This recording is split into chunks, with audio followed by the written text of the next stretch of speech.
ಕನ್ನಡ ನಾಡಿನ ರಾಜಧಾನಿ ಬೆಂಗಳೂರು ಇವತ್ತು ಅನಿಯಂತ್ರಿತ ವಲಸೆಯಿಂದ ಬಳಲ್ತಾ ಇದೆ. ಉತ್ತರ ಪ್ರದೇಶ, ಬಿಹಾರ, ಮಧ್ಯಪ್ರದೇಶ, ದೇಶದ ವಿವಿಧ ಭಾಗಗಳಿಂದ ಜನ ಇವತ್ತು ಬೆಂಗಳೂರಿಗೆ ಬದುಕನ್ನು ಅರಸಿಕೊಂಡು ವಲಸೆ ಬರ್ತಾ ಇದ್ದಾರೆ. ಬಂದಂತ ಜನರು ಕನ್ನಡ ನಾಡಿನ ಜನಗಳ ಜೊತೆ ಕನ್ನಡ ಭಾಷೆ, ಕನ್ನಡ ಸಂಸ್ಕೃತಿ ಇದಕ್ಕೆ ಗೌರವ ಕೊಟ್ಟು ನಡ್ಕೊಳ್ಳೋದು ಬಿಟ್ಟು ಇವತ್ತು ಅವರದೇ ಭಾಷೆ, ಅವರದೇ ಸಂಸ್ಕೃತಿಯನ್ನ ಕನ್ನಡಿಗರ ಮೇಲೆ ಹೇರ್ತಾ ಇದ್ದಾರೆ. ಸರ್ಕಾರ ಇವತ್ತು ಈ ಅನಿಯಂತ್ರಿತ ವಲಸೆನ ತಡೆಯೋದನ್ನ ಬಿಟ್ಟು ಅವರುಗಳನ್ನೆಲ್ಲ ಕೂಡ ವೋಟ್ ಬ್ಯಾಂಕ್ ಮಾಡಿಕೊಂಡು ಅವ್ರಿಗೆ ಹೇಗೆ ಅನುಕೂಲ ಬೇಕೋ ಆ ರೀತಿಯಲ್ಲಿ ಇವತ್ತು ಸರ್ಕಾರ ಮಾಡ್ತಾ ಇದ್ದಾರೆ. ಇದೇ ರೀತಿ ಮುಂದುವರಿತು ಅಂತ ಹೇಳಿದ್ರೆ ಕನ್ನಡಿಗರನ್ನ ಇವತ್ತು ಕೇಳೋರು ಇಲ್ಲ, ಆತರ ಆಗ್ತಾ ಇದೆ. ಇಲ್ಲಿರ್ತಕ್ಕಂಥ ಸರ್ಕಾರದ ಅಧಿಕಾರಿಗಳು ಯಾವುದೋ ಆಮಿಷಗಳಿಗೆ ಬಲಿಯಾಗಿ ಇವತ್ತು ವಲಸೆ ಬರ್ತಿರ್ತಕ್ಕಂಥ ಈ ಉತ್ತರ ಭಾರತೀಯರಿಗೆ ಬೇಕಾದಂತ ಎಲ್ಲಾ ಸೌಕರ್ಯಗಳನ್ನ ಕೂಡ ಮಾಡಿಕೊಡ್ತಾ ಇದ್ದಾರೆ. ಇದೇ ರೀತಿ ವಲಸೆಗಳು ಮುಂದುವರಿತಾ ಇತ್ತು ಅಂತ ಹೇಳಿದ್ರೆ ಕನ್ನಡ ಜನ ಎಲ್ಲಿ ಹೋಗಿ ಬದುಕಬೇಕು ಅನ್ನೋದು ಇವತ್ತು ನಮ್ಮ ಪ್ರಶ್ನೆ ಆಗ್ತಾ ಇದೆ. ಸರ್ಕಾರ ಯಾಕೆ ಈ ಕಡೆ ಗಮನ ಹರಿಸ್ತಾ ಇಲ್ಲ? ವೋಟ್ ಹಾಕೋದಕ್ಕೆ ಕನ್ನಡಿಗರು ಬೇಕು, ತಾವು ಸರ್ಕಾರ ನಡೆಸೋದಕ್ಕೆ ಕನ್ನಡಿಗರು ಬೇಕು. ಆದರೆ ಇವತ್ತು ಕನ್ನಡಿಗನ ಜೀವನವನ್ನ ಕಟ್ಕೊಡೋದಕ್ಕೆ ಸರ್ಕಾರ ಹಿಂದೆ ಇಟ್ಟಾಗ್ತಾ ಇದೆ.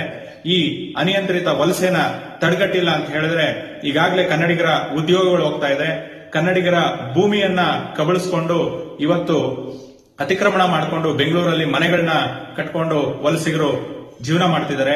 ಕನ್ನಡಿಗರ ಮೇಲೆ ನಿತ್ಯ ನಿರಂತರ ಒಂದಲ್ಲ ಒಂದು ಕಡೆ ಹಲ್ಲೆನ ಮಾಡ್ತಾ ಇದ್ದಾರೆ. ಕನ್ನಡ ಮಾತಾಡೋದಿಲ್ಲ, ನೀವು ನಮ್ಮ ಭಾಷೆನಲ್ಲಿ ಮಾತಾಡಿ ಅಂತ ಹೇಳಿ ಹಿಂದಿ ಏರಿಕೆನ ಮಾಡ್ತಿದ್ದಾರೆ. ಇದು ಎಲ್ಲಿ ತನಕ ಕನ್ನಡಿಗ ಇದನ್ನ ನೋಡಿಕೊಂಡು ಕೂತಿರ್ಬೇಕು ಅನ್ನೋದು ಪ್ರತಿಯೊಬ್ಬರು ಕೂಡ ಆಲೋಚನೆ ಮಾಡಬೇಕಾಗಿದೆ. ಸರ್ಕಾರ ಅಂತೂ ಕನ್ನಡಿಗರ ಪರವಾಗಿ ಯಾವುದೇ ರೀತಿಯಾದಂತ ಕೆಲಸ ಮಾಡ್ತಿಲ್ಲ.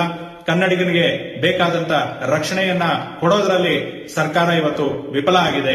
ಇದೇ ರೀತಿ ಮುಂದುವರಿತು ಅಂತ ಹೇಳಿದ್ರೆ ಕನ್ನಡಿಗ ಎಲ್ಲಿ ಹೋಗಿ ಬದುಕಬೇಕು ಅನ್ನೋದು ನಮ್ಮ ಪ್ರಶ್ನೆ ಆಗಿದೆ. ಹೌದು, ಈ ದೇಶದಲ್ಲಿ ಯಾವ ಪ್ರಜೆ ಎಲ್ಲಿಂದಲೂ ಬೇಕಾದ್ರೂ ಬಂದು ಬದುಕಬಹುದು. ಆದರೆ ನಮ್ಮ ಭಾಷೆ, ನಮ್ಮ ನುಡಿ, ನಮ್ಮ ಸಂಸ್ಕೃತಿ, ನಮ್ಮ ಭೂಮಿಯನ್ನ ಕೂಡ ರಕ್ಷಿಸಿಕೊಳ್ಳೋದಕ್ಕೆ ಈ ದೇಶದ ಸಂವಿಧಾನದಲ್ಲಿ ಹಲವಾರು ಕಾನೂನುಗಳಿದೆ. ಸರ್ಕಾರ ಪಕ್ಕದ ತಮಿಳುನಾಡಿನ ಉದಾಹರಣೆಯಾಗಿ ತಗೊಂಡು ಅಂತ ಹೇಳಿದ್ರೆ ಅಲ್ಲಿ ವಲಸಿಗರಿಗೆ ಅದನ್ನ ನಿಯಂತ್ರಣ ಮಾಡೋದಕ್ಕೆ ಅಲ್ಲಿ ಒಂದು ಕಾನೂನು ಇದೆ. ಅದೇ ರೀತಿಯಾದಂತ ಕಾನೂನು ಕರ್ನಾಟಕದಲ್ಲೂ ಬರಬೇಕು ಅಂತ ಹೇಳಿ ನಾನು ಈ ಮೂಲಕ ಸರ್ಕಾರವನ್ನ ಒತ್ತಾಯ ಮಾಡ್ತಿದ್ದೀನಿ.